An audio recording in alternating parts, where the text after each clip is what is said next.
تمام تعریف اس پروردگار کے لیے ہے جو سارے جہانوں کا پروردگار ہے۔ سلام ہو حضرت محمد صلی اللہ تعالی وسلم پر، ان کے آل و اولاد پر، اہل بیت کرام، تمام انبیاء کرام یعنی پیغمبر اور تمام اولیاء کرام پر ہو اللہ کی رحمت اور سلامتی۔ اللہ کی پاک ذات نے انسان کو اس دنیا میں بھیجا ہے اور ہر انسان کے ساتھ اس کی اللہ نے تقدیر بھی لکھ دی ہے، نصیب۔ اور جو اللہ نے نصیب جب لکھا ہے، تقدیر لکھی ہے، تو اس کو کوئی تبدیل نہیں کر سکتا سوا کہ خود اللہ چاہے۔ اگر اللہ چاہے تو اس میں امینڈمنٹ جو بولتے ہیں، اس میں کچھ اونچ نیچ کرنا ہے، کچھ تبدیل کرنا ہے، وہ اللہ کی ذات کر سکتی ہے۔ اس لیے جب کسی کی زندگی میں کوئی بڑی مصیبت اور تکلیف آ جاتی ہے تو پھر وہ اللہ کی طرف رجوع ہوتا ہے، گریہ زاری کرتا ہے، معافی چاہتا ہے، تکلیف کو دور کرنے کے لیے دعا کرتا ہے، تو اللہ اگر اس پر رحم کرے، سن لے اس کی بات، تو اللہ اس کی تکلیف کو دور کر سکتے ہیں۔ لیکن یہ تکلیف چاہے ہو سکتی تقدیر کی بنا پر ہو، ایک تو تقدیر ہوتی ہے، تقدیر میں تکلیف لکھی ہوتی ہے، دوسرا اعمال کی بنا پر، ہمارے جو اعمال چلتے ہیں، ہم روزانہ کچھ نہ کچھ ہمارے معاملات چلتے ہیں۔ انسان کی فطرت میں اللہ نے بھلائی اور برائی دونوں لکھ کے رکھی ہے، اس کی فطرت میں۔ اب بندہ بھلائی کو اپناتا ہے کہ برائی کو اپناتا ہے، وہ اس کی ذمہ داری پر اللہ نے ڈال دیا ہے، آزادی دے دی ہے۔ لگام تو اللہ نے اپنے ہاتھ میں رکھی ہے، کوئی زیادہ آگے پیچھے نہیں کر سکتا، لیکن پھر بھی چھوٹ دی ہے کہ اے میرے بندے، تیری فطرت میں نے بھلائی بھی رکھی ہے، برائی بھی رکھی ہے، تو کیا کرتا ہے؟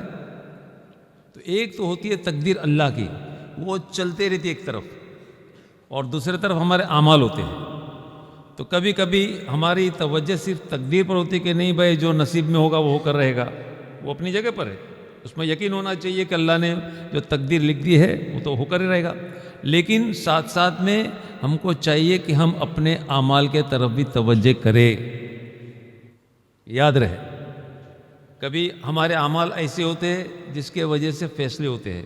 روزانہ صبح اور شام فرشتے ہمارے اعمال نامے کو لے کر اللہ کی بارگاہ میں پہنچتے ہیں، صبح اور شام۔ اور کبھی ایسی کوئی چیز ہوتی ہے کہ فوراً اللہ فیصلے کرتے ہیں، کبھی دیری سے کرتے ہیں، اللہ کی مرضی کی بات ہے۔ تو ایک طرف تقدیر چلتی ہے، اس کے طرف تو ہماری توجہ ہوتی ہے، لیکن ہمارے اعمال کی طرف توجہ نہیں ہوتی کہ بھائی ہم کیا کرتے ہیں۔ اس لیے دل میں خدا کا ڈر ہونا چاہیے، دل میں محبت ہونی چاہیے، لوگوں کے لیے الفت ہونی چاہیے، لوگوں کے لیے رحم کا مادہ ہونا چاہیے، یہ بڑا ضروری ہے۔ قرآن کریم میں کافی قصے ہیں، تواریخ میں بھی کافی قصے ہیں، جس سے پتہ چلتا ہے کہ ہمارے اعمال بھی اپنے جگہ پر کام کرتے ہیں، اس کا بھی فیصلہ ہوتا ہے، اس کا بھی انجام ہوتا ہے، اس کے بھی نتیجے ہوتے ہیں۔ قرآن کریم میں سورہ قصص میں قارون کا قصہ آتا ہے۔ قارون موسیٰ علیہ السلام کے زمانے کا قصہ ہے۔ قارون سورہ قصص میں 8ویں رکوع میں شروع میں اللہ نے بات کو پیش کی ہے کہ قارون موسیٰ کی قوم میں سے تھا۔ قارون موسیٰ کی قوم میں سے تھا۔ قارون یوزر کا بیٹا، موسیٰ علیہ السلام کا چچا زاد بھائی، خدمت میں رہتا تھا موسیٰ علیہ السلام کی خدمت میں۔ تو بہت سافٹ ہارٹڈ تھا، وہ سب سے ملنسار، محبت سے ملتا تھا، اور موسیٰ علیہ السلام کی خدمت میں رہنے والا، تورات کو بہتر طریقے سے پڑھنے والا، خوبصورت بھی تھا، اس لیے لوگ اس کو منور کہتے تھے۔ اور تورات اس انداز میں پڑھتا تھا کہ پوری بنی اسرائیل میں اس کے مطابق کوئی تورات پڑھنے والا کوئی بھی نہیں تھا۔ لوگوں میں عزت، لوگوں میں محبت، یہ ساری چیز، تورات کا پڑھنا، یہ سارا۔ پھر اللہ نے کچھ کرم کر دیا کہ موسیٰ علیہ السلام کی دعا لگی، تفسیر میں پورا خلاصہ نہیں مل رہا ہے کہ موسیٰ علیہ السلام کی دعا لگی، یا تو کوئی اللہ کی طرف سے کوئی اسم ملا، نام، یا کوئی نسخہ ملا۔ تو ایسا نسخہ ملا کہ تانبے کو کچھ پڑھتا تھا یا کچھ تدبیر کرتا تھا تو تانبے کا سونا بن جاتا تھا، وہ نسخہ اس کو مل گیا۔ قرآن کریم میں مختصر انداز میں اللہ نے اس بات کو پیش کی ہے کہ ہم قارون موسیٰ کی قوم میں سے تھا اور ہم نے اتنے خزانے دیے کہ اس کے خزانے کی چابیاں ایک طاقتور جماعت پر بھاری تھی۔ مقصد کیا ہو گیا کہ اللہ نے اتنا مال دیا اس کو۔ اب پہلی بار جب قارون نے جب تانبے کا ٹکڑا لیا اور وہ جو نسخہ جو تدبیر تھی اس نے کی اور جو اپنی تدبیر اس پر چلائی، تو پہلی بار جو تانبے کا ٹکڑا سونا بن گیا نا تو ایک چونک گیا، ایک دم تعجب کرنے لگا کہ تانبا سونا بن گیا۔ اب موسیٰ علیہ السلام کی خدمت میں بھی ہے اور دوسرے طرف یہ سونا بنانا بھی جاری ہو گیا۔ اب دل میں مال کی محبت بیٹھ گئی۔ دیکھو بات یہ چل رہی ہے کہ موسیٰ علیہ السلام کے خدمت میں رہنے والا، تورات کو پڑھنے والا یہ قارون، اس لیے کبھی کبھی کوئی چڑ کر بولتا ہے نا مال بہت زیادہ ہے لیکن دل ہلتا نہیں ذرا برابر بھی، ایک دم بخیل، بولے اس کے پاس تو قارون کا خزانہ ہے۔ چڑ کے آدمی بولتا ہے کہ قارون کا خزانہ ہے۔ تو ایک عبرت کا مقام ہے یہ۔ تو قارون خدمت بھی کر رہا ہے اور دوسری طرف مال کی محبت اتنا بڑھ گیا، سونا اتنا بڑھ گیا کہ بڑے بڑے مکان اس کو رکھنے پڑے۔ بڑے بڑے مکان، اس زمانے میں تالے بڑے بڑے رہتے تھے۔ حرم کی چابی اتنی لمبی فوٹو میں آتی، اتنی لمبی چابی کھانے کعبہ کی، تو اس زمانے میں تالے بھی بڑے اور چابیاں بھی بڑی رہتی تھی۔ تو قرآن کریم میں ذکر فرمایا کہ وہ ایک طاقتور جماعت کو بھاری تھی چابی کو اٹھانا، کنجیاں اٹھانا۔ تو اتنا سونا بڑھ گیا، اس کے گوڈاؤن، اس کے تالے اور اس کی چابیاں آدمی نہیں اٹھا سکتے تھے، تو پھر وہ جانوروں پر، کھچر پر، گدھوں پر اور جو چھوٹے چھوٹے جانور اس پر چابی لگا کر نکلتا تھا یہ قارون۔ جب گلیوں سے نکلتا تو لوگ جمع ہو جاتے تھے دیکھنے کے لیے قارون کو، اس کی چابیوں کو دیکھنے کے لیے۔ تو جو دنیا دار تھے ان کے منہ میں پانی آ جاتا تھا، کاش کہ ایسا مال ہم کو بھی ملتا تو۔ لیکن خدا کے ڈرنے والے بھی اس زمانے میں تھے، وہ کہتے تھے قارون اتنا اللہ نے مال دیا ہے، دنیا میں رہ کر کچھ آخرت کی تیاری کر لے، کچھ غریبوں کا حق ادا کر، ان کی دعائیں لے تو تجھے آخرت میں کام آئے گا۔ لیکن مال اندر جم گیا تھا، مال کی محبت دل میں بس گئی تھی اور بڑے فخر کے ساتھ چلتا تھا۔ تو لوگ کہتے تھے اتنا اترا مت، اترانے والے کو اللہ پسند نہیں فرماتے۔ قرآن میں وہ آیت نوٹ کی گئی ہے۔ اب اللہ کا معاملہ چل رہا تھا، اللہ کی قدرت چل رہی تھی۔ اللہ تعالیٰ نے موسیٰ علیہ السلام پر وحی نازل کی اور زکوٰۃ کا حکم نازل کر دیا موسیٰ علیہ السلام کے زمانے میں۔ موسیٰ علیہ السلام نے پورے بنی اسرائیل کو جمع کیا اور احکام بیان کر دیا کہ دیکھو اللہ تعالیٰ نے زکوٰۃ کا حکم نازل کیا ہے، غریبوں کا حق ہے، جو مالدار ہے اپنے مال میں سے کچھ حصہ نکالے اور غریبوں پر تقسیم کر دے۔ موسیٰ علیہ السلام نے اعلان کر دیا۔ قارون کے کان پر جب بات پہنچی تو بھاگ کر آیا، اے موسیٰ کیا ہے؟ تو کہا کہ بھئی یہ ہے کہ اللہ نے حکم نازل کیا کہ مالدار جو ہے غریبوں کا حق ادا کر، زکوٰۃ نکالے۔ تو کتنا دینا پڑے؟ اب حساب کتاب کیا، تو کہا کہ اتنا تو میں نہیں دوں گا۔ آخرکار وہ موسیٰ علیہ السلام سے کہنے لگا کہ میں صرف 1000 میں سے ایک حصہ دوں گا، یعنی 1000 میں سے 1 روپیہ۔ موسیٰ علیہ السلام نے کہا کہ ٹھیک ہے، تیری مرضی کی بات ہے، اللہ کا احکام ہے، تیری مرضی کی بات۔ گھر پر جا کر اس نے حساب و کتاب کیا۔ حساب کتاب دیکھنے کے بعد پتہ چلا کہ بھائی 1000 میں 1 حصہ بھی نکالتا ہوں تو ڈھیر سارا مال۔ اب دل میں مال کی محبت ہے، دل ہلتا نہیں تھا پیسہ دینے کے لیے۔ آخرکار اس نے سوچا کہ کیا کیا جائے۔ اس کے جو چاہنے والے تھے، خوشامد کرنے والے، ان کو جمع کیا اور کہا کہ دیکھو کیا کرنا چاہیے۔ موسیٰ جو احکام لاتے تھے اس پر تو ہم کرتے تھے، کام عمل کرتے تھے، لیکن اب تو موسیٰ کی نظر ہمارے مال پر پڑی ہے، اب کیا کرنا چاہیے؟ خوشامد کرنے والے جو تھے، جو دیندار تھے، وہ تو کچھ نہیں کہا، لیکن خوشامد کرنے والے کہنے لگے کہ ہاں بات تو ٹھیک ہے، موسیٰ جو احکام لائے ہم سب کرتے ہیں، لیکن اب تو موسیٰ کی نظر ہمارے مال پر پڑی تو ہم تھوڑی مال دے دیں گے۔ تو قارون نے پوچھا کیا کرنا چاہیے؟ تو وہ بھی ہوشیار تھے، آپ ہمارے بڑے ہو، آپ ہی راستہ دکھاؤ، کیا کرنا چاہیے؟ تو کہا کہ ایک کام کرو، بازار کی ایک عورت ہے اس کو تیار کرو، پیسے میں ہی دوں گا، قارون کہتا ہے 1000 اشرفی میں دوں گا، 1000 اشرفی پر اس کو تم تیار کرو، اور اس کو اس بات پر تیار کرو کہ جب مجمع بھاری ہو اس وقت کو الزام لگا دے موسیٰ پر کہ موسیٰ نے میرے ساتھ نامناسب کام کیا ہے، یہ الزام لگا دے۔ جب موسیٰ پر یہ الزام آ جائے گا تو خود بخود خاموش ہو جائے گا، اس کی عزت ختم ہو جائیں گی، پھر یہ زکوٰۃ بکات کی ساری بات جو بالکل ختم ہو جائیں گی، اس کا نام و نشان ختم ہو جائے گا۔ ان لوگوں نے کہا چلو ٹھیک ہے۔ بازار کی ایک عورت کو تیار کیا گیا، بیچاری غریب عورت، کبھی سونے کے سکے دیکھا نہیں ہوگا۔ 1000 اشرفی کس کو کہتے ہیں؟ اشرفی یعنی سونے کے سکے، سونے کے سکے۔ تو 1000 اشرفی پر جب پیش کیا وہ غریب عورت پر تو وہ خوش، پگھل گئی۔ وہ کبھی زندگی میں 1 سکہ 2 سکہ کبھی نہیں دیکھا ہوگا، 1000 اشرفی کا نام سن کے وہ بیچاری پگھل گئی، تیار ہو گئی موسیٰ علیہ السلام پر الزام لگانے کے لیے۔ جب موسیٰ علیہ السلام لوگوں کو جمع کرتے، بیان کرتے تو بڑے دبدبے کے ساتھ، روب کے ساتھ بیان دے رہے تھے، پورا مجمع جمع ہوا ہے، اور مجمع میں بیان کے ساتھ میں، بیان کے دوران میں موسیٰ علیہ السلام نے کہا کہ تو یہ نیکی کا یہ اجر، یہ نیکی کا یہ اجر، یہ نیکی کا یہ اجر، پھر گناہ کی فہرست پہ کہ یہ گناہ کی یہ سزا، یہ گناہ کی یہ سزا۔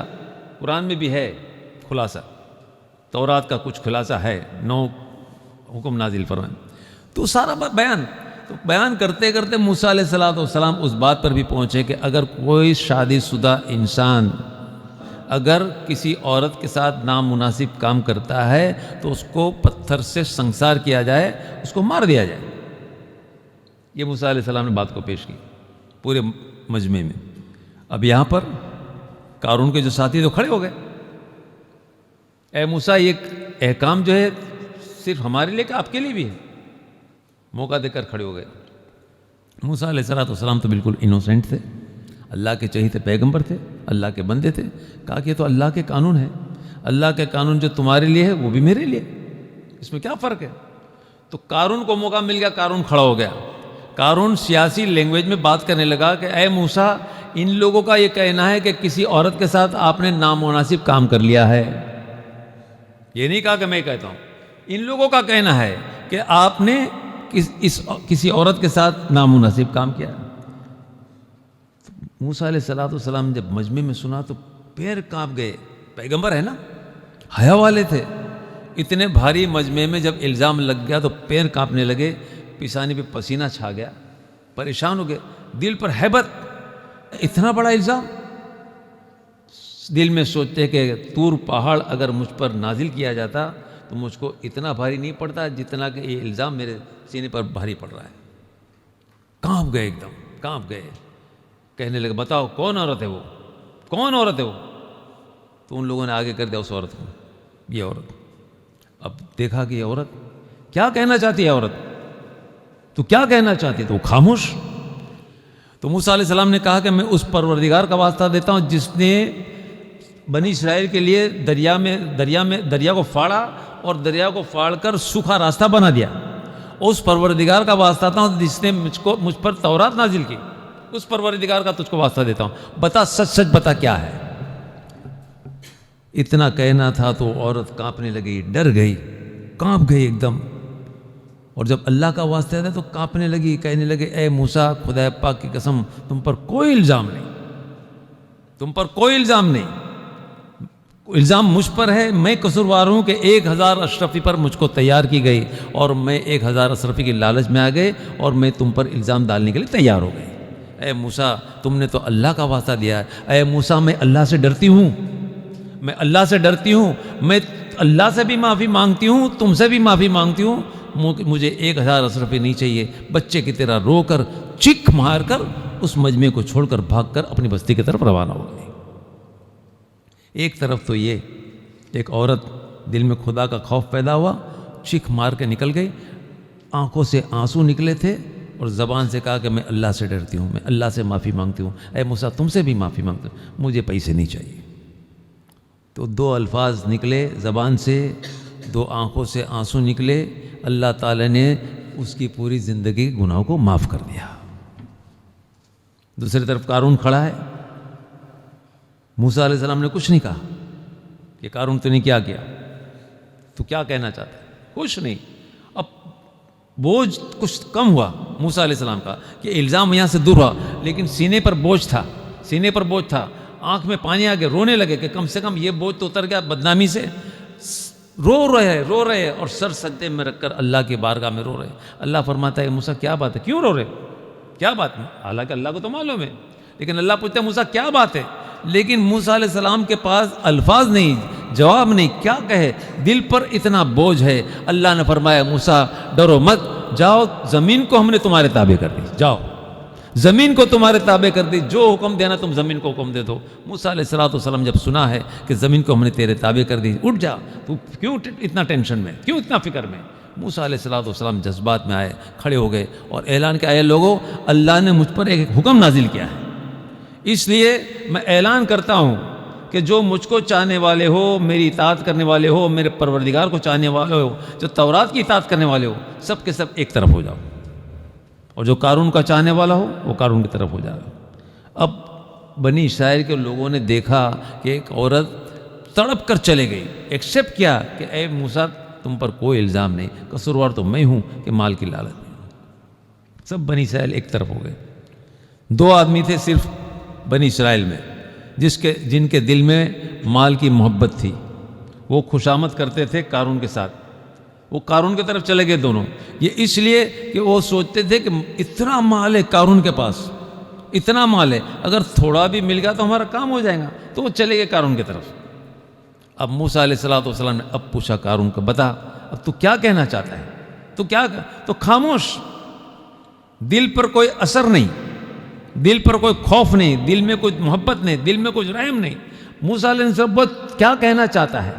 اگر اس وقت کہتا کہ موسیٰ مجھے معاف کر دو تو اس کا پورا کیس ختم ہوتا، لیکن دل پر ذرا برابر ملال نہیں تھا، نہ دل پر اثر تھا. اب موسیٰ علیہ السلام نے پوچھا، اے قارون بتا تجھے کچھ کہنا ہے، کیا کہنا چاہتا ہے؟ تو خاموش رہا، کچھ جواب نہیں دیا. اب موسیٰ علیہ السلام تو جذبات میں تھے، بے ہوشی تھی ان کے دماغ پر.